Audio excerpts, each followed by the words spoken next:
Aujourd'hui, je vous aide à choisir votre lampe pour vous faire vos jolis poses d'ongles. À l'époque, nous avions des lampes UV uniquement. C'est ce qui était énormément vendu sur le marché puisqu'on faisait beaucoup de poses d'ongles en gel. La base, la construction était en gel et nous utilisions beaucoup de gel de couleur. Donc on achetait des lampes UV. Je vous ai envoyé un mail il n'y a pas longtemps sur la catalysation du gel, sur la surchauffe d'ailleurs. Je vous ai indiqué dedans que le gel se catalyse sous lampe UV. C'est un gel UV, donc il se durcit grâce aux rayons ultraviolets. Ce pourquoi, vous avez sûrement dû l'expérimenter, vous allez avoir vos pinceaux tranquillement qui prennent quelques rayons de soleil dans votre pièce et ils vont se durcir, vos pinceaux, vos poils vont se sécher. Tout simplement parce que le gel qui était dessus a catalysé. Il y avait également à l'époque des lampes LED pour les personnes qui faisaient du semi-permanent uniquement. Je trouve qu'avant c'était énormément dissocié, c'était soit on était team gel, soit on était team semi-permanent. La lampe LED ne catalyse que le semi-permanent, donc les vernis semi-permanents. Bien souvent j'ai des questions dans mes DM Instagram où on me dit Morgane, j'ai acheté une lampe mais bizarrement elle ne catalyse pas mon gel, ou alors j'ai acheté une lampe mais elle ne catalyse pas mon semi-permanent. Est-ce que vous avez vérifié si c'était une lampe UV, une lampe LED ou une lampe UV LED, qui est une lampe CCFL. Si vous achetez une mauvaise lampe pour catalyser le produit qui n'est pas adapté, rien ne va se passer. Ou alors ça va catalyser rapidement, mais pas en profondeur. De nos jours, et c'est ce que les marques développent le plus, puisqu'ils ont compris que notre manière de travailler est différente, que maintenant nous travaillons beaucoup en polyvalence, on utilise plusieurs produits, on va faire notre construction en gel, mais on va utiliser du semi-permanent coloré, on va utiliser de l'acrygel pour le rallongement, mais on va utiliser de la rubber base pour la construction. On a une autre façon de travailler, donc on a plus de produits qui conviennent à cette nouvelle façon de travailler. Et donc l'idéal est d'avoir une lampe CCFL, donc qui fait UV et LED.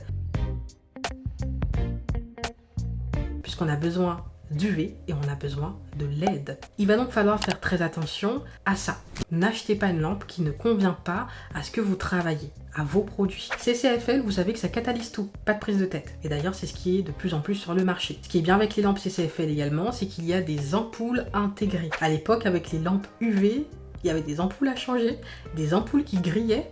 Donc comment vous dire qu'en pleine prestation, ça m'est déjà arrivé qu'une ampoule grille et qu'on se retrouve à avoir une catalysation approximative, les ongles qui sèchent mal parce qu'une ampoule grillée, ça compte, on n'est plus dans la même puissance au niveau des watts. Alors que là, maintenant, avec les lampes qu'on a, les lampes CCFL, les ampoules sont intégrées et donc, bon, je ne vous dis pas qu'on n'est pas à l'abri de dysfonctionnement, mais on n'a pas à changer les ampoules, ça dure beaucoup plus longtemps, c'est moins embêtant et on peut tout faire avec. Je vous conseille une lampe de 48 watts. Vous allez devoir acheter la lampe par rapport à ce que vous faites. Par exemple, si vous faites des poses d'ongles en gel, surtout des poses extrêmes, beaucoup de longueur, beaucoup de gel, et que vous achetez une lampe de 24 watts, vous allez voir que ça ne va pas bien catalyser. Il faut regarder la puissance. Les 24 watts sont pour les semi-permanents. Vous travaillez en finesse, il n'y a pas d'épaisseur, ça catalysera nickel. 36 watts, c'est ce qu'on utilisait beaucoup avant, ça catalyse le gel, mais la catalysation est plus longue. On est sur 2 minutes pour le gel. On a remarqué que le 48 watts permettait de catalyser le gel en 90 secondes, certains gels en 2 minutes, puisque ça va dépendre également de la composition du produit. Certains produits comme le top coat nécessitent d'être catalysés 2 minutes. Mais en tout cas, on est sur 60 secondes, 90 secondes et 120 secondes. On a vraiment ce panel d'utilisation qui est super intéressant. En tout cas, le gel catalyse plus rapidement. Donc l'idéal est d'avoir le 48 watts pour ça. Parce que vous pouvez catalyser votre semi-permanent, il va catalyser nickel, ce sera pas trop puissant. Vous pouvez catalyser votre gel normalement, ce sera ni trop peu ni trop fort. Et votre top coat, les produits qui nécessitent d'être catalysés 2 minutes vont être catalysés nickel. Donc catalyser veut dire sécher, c'est la réaction chimique que provoquent les durcisseurs qui sont dans le produit. Tout ce qui est au-delà de 48 watts, je ne vous le conseille pas. Je ne suis pas contre, ça va dépendre de l'utilisation que vous en faites. J'ai une lampe de Candy Coat qui fait 54 watts. Je trouve qu'il pourrait y avoir plus de décollement que d'habitude. Parce que c'est un peu trop puissant pour ce qu'on a besoin finalement. Ça catalyse, mais c'est pas nécessaire d'avoir autant. Ça peut catalyser plus vite par contre, mais tout dépend de comment vous travaillez. Si vous travaillez en grosse couche, attention, ça ne doit pas catalyser trop vite pour ne pas que ça catalyse en surface mais que ça ne catalyse pas en profondeur. Tout doit bien catalyser. Donc il doit y avoir ce temps suffisant, pas trop rapide, pas trop peu. Donc la réaction chimique qui provoque la catalysation, le durcissement des produits est exothermique. Exothermique veut dire qu'il provoque de la chaleur. C'est pourquoi vous allez rencontrer ce problème de surchauffe lorsque vous allez catalyser des gels. Ça se peut que vous ayez des bases, des top coats qui chauffent, mais généralement c'est plus les gels de construction qui chauffent vraiment. Là on est sur de la chauffe Franchement, certaines marques, certains produits chauffent tellement que moi je me rappelle en avoir presque la larme à l'œil. Une douleur immense. N'oublions pas que la surchauffe dépend également de l'ongle, de la sensibilité de chacun. Mais il y a également le produit, donc la composition du produit et la lampe que vous utilisez. Si vous avez une lampe qui catalyse très vite, qui est très puissante et que vous utilisez un gel qui chauffe énormément, croyez-moi, vous allez avoir mal. Et donc dans le cas où vous avez un gel qui chauffe, donc là tout va dépendre des marques, ça dépend de tout plein de points, mais généralement c'est la composition du produit. Je vous conseille d'opter pour une lampe qui a la fonctionnalité Low Heat.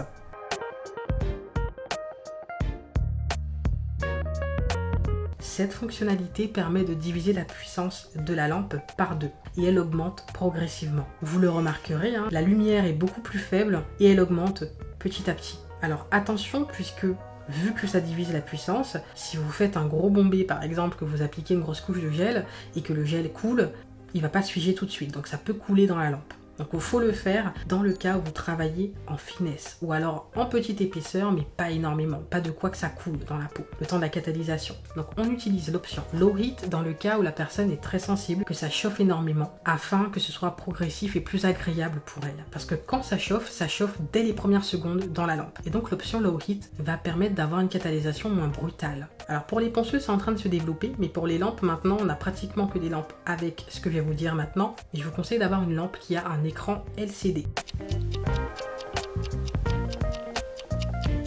Les anciennes lampes n'avaient pas de minuteur, n'avaient pas d'écran. Et donc on ne pouvait pas anticiper les choses. On n'avait pas idée de s'y rester 10 secondes, 30 secondes. C'est juste quand ça s'éteignait, ça s'éteignait. Alors que maintenant, vous avez soit le compte à rebours ou soit en mode chronomètre. Je ne sais pas si vous voyez ce que je veux dire. C'est soit vous cliquez sur 60 et ça fait le décompte, 59, 58, etc. jusqu'à ce que ce soit éteint et que ce soit jusqu'à 0. Ou soit vous partez de 0 et ça monte jusqu'à 60, jusqu'à ce que ça s'éteigne. Quoi qu'il en soit, il vous faut une minuterie qui vous permet de savoir les secondes restantes et le temps de catalysation. Si vous avez bien fait 60, 90 ou 120, ou alors 10 secondes ou 30 secondes, puisque ça dépend des lampes. Vous allez devoir choisir une lampe par rapport à sa structure, comment elle a été conçue. Il vous faut une lampe assez large pour ne pas que vos clientes se cognent la main. Vous savez à quel point c'est embêtant si vous êtes déjà dans le milieu. Et si vous n'êtes pas encore dans le milieu, oui, vos clientes, par faute d'inattention, peuvent cogner leurs ongles sur le côté quand la lampe est trop étroite. Dites-vous que ça arrive quand elle est large. Alors quand elle est étroite, ça n'arrange pas la situation. Donc optez pour une lampe qui est assez large, qui a une belle ouverture, où vous pouvez bien placer la main au milieu. Il ne faut pas une lampe où vous pouvez entrer que les ongles. Il faut vraiment pouvoir entrer les ongles bien au fond, où les rayons vont bien pénétrer dans la matière artificielle. Vous avez des lampes qui sont tellement petites que les rayons sont uniquement sur les ongles, mais de justesse. Donc ça pourrait mal catalyser. Alors que quand la lampe est grande, vous savez que les rayons vont partout, c'est pas approximatif, toute la main est dedans, donc tout sèche correctement. Et donc au niveau des prix, donc je vous mets les lampes personnellement que moi j'affectionne.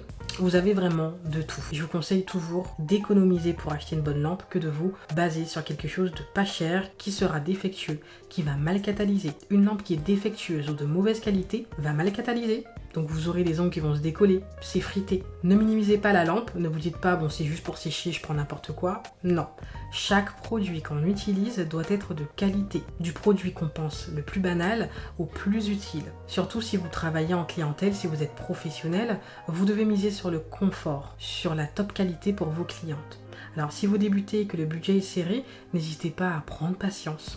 Économiser pour prendre quelque chose de qualitatif. Parce que croyez-moi, sur le long terme, en cherchant le pas cher, on est perdant. Parce qu'on a amené à emmener en réparation, racheter, et finalement on dépense beaucoup plus que si on avait pris nos sous, acheté quelque chose de compétent la première fois, et basta. On le garde pendant plusieurs années. Alors les lampes, sachez justement que celles qui ont les ampoules intégrées peuvent être gardées plus longtemps que celles dont je vous ai parlé à l'époque, mais il va falloir les changer par rapport à votre fréquence d'utilisation. Et généralement, ça se remarque sur la perte d'intensité des rayons. Vous allez voir que les rayons sont moins intenses, que ça catalyse moins bien, vous avez beaucoup plus de retour de décollement. Croyez-moi, quand il sera temps de changer votre lampe, vous le remarquerez. Voici pour cette vidéo, j'espère qu'elle vous a plu. Je trouve ça super intéressant d'avoir les informations nécessaires sur les produits de base. La lampe, ça reste un produit de base, sans ça vous ne pouvez pas faire de pose d'ongles. Et donc n'hésitez pas à me dire en commentaire si ça vous a aidé, à liker, ça permet de voir quand ça vous a plu, à vous abonner pour ne pas manquer les prochaines vidéos. On se dit à la prochaine, bye bye.